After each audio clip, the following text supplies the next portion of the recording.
মইনুটের মেলায় ঘুরতেছিলাম আর চারদিকে দেখতেছিলাম শুধু কাপল আর কাপল। হয়তো একজনও এখানে সিঙ্গেল বান্দা নাই বললেই চলে। মইনুট আসতে না আসতেই দেখা হয়ে গেল দেশি হাবিবিদের সাথে। যেই গরম পড়ছে রে ভাই, তাই তো জুস খেয়ে একটু ঠান্ডা হয়ে নিচ্ছিলাম। আসসালামু আলাইকুম, আমি আছি সায়ান আপনাদের সাথে। কি অবস্থা সবার? আশা করি সবাই ভালো আছেন। আলহামদুলিল্লাহ আমিও ভালো আছি।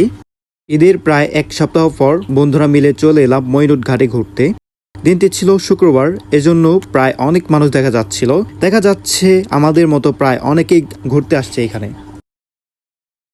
নদীর পাড় দিয়ে হাঁটছিলাম, বেশ ভালোই লাগছিল তখন। আরে এটা কে? ও ওসি বিল্লাল।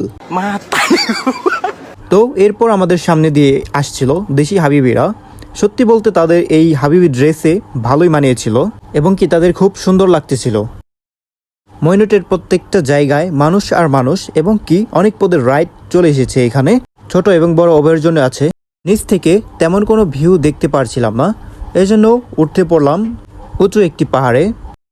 যেদিকেই তাকাই না কেন মানুষ চারদিকে ঘিরে আছে, যেন মনে হচ্ছে এটা একটা মিনি কক্সবাজার। আর মানুষ আসবে বা না কেন এই সিজন এবং কি বর্ষার সিজনে পদ্মা অপরূপ সৌন্দর্যে সাথে।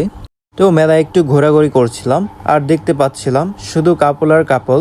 সত্যি বলতে ঈদের এক সপ্তাহ পার হয়ে যাওয়ার পরও এত মানুষ হবে এটা অভাবনীয়। তো মেলায় ঘোরা শেষ করে অনুভব করলাম আজকে অনেক গরম পড়েছে। তো এরপর দেখতে পেলাম একটা মামা জুস বানাচ্ছিল। দেখতে পারছেন বরফের কচি দিয়ে আমাদের জুসটি বানানো হচ্ছে। বরফের কচিগুলো গ্লাসে গ্লাসে দিয়ে দিচ্ছিল।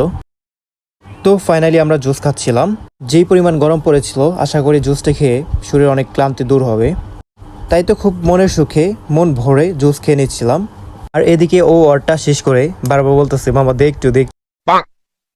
এরপর মইনুট বেশি দেরি না করে চলে গিয়েছিলাম বারাঘাটে নদীর পাড়ের একটি রেস্টুরেন্টে। রাত প্রায় অনেক হয়ে গিয়েছিল, এই জন্য অন্য কোনো আইটেম পেয়েছিলাম না। ওনারা বলতেছিল যে আমাদের শুধু এখন চাপ আইটেমটাই হবে।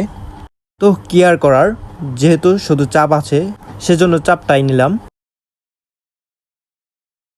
এদিকে বাইরে ওনারা ডেকোরেশন সুন্দর করেছে, দিনের বেলা হলে বোঝা যেত।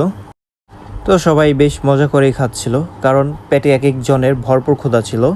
তো আজ এই পর্যন্তই। সবাই ভালো থাকবেন, সুস্থ থাকবেন। হয়তো দেখা হবে আবার অন্য কোনো ভিডিওতে। আল্লাহ হাফেজ।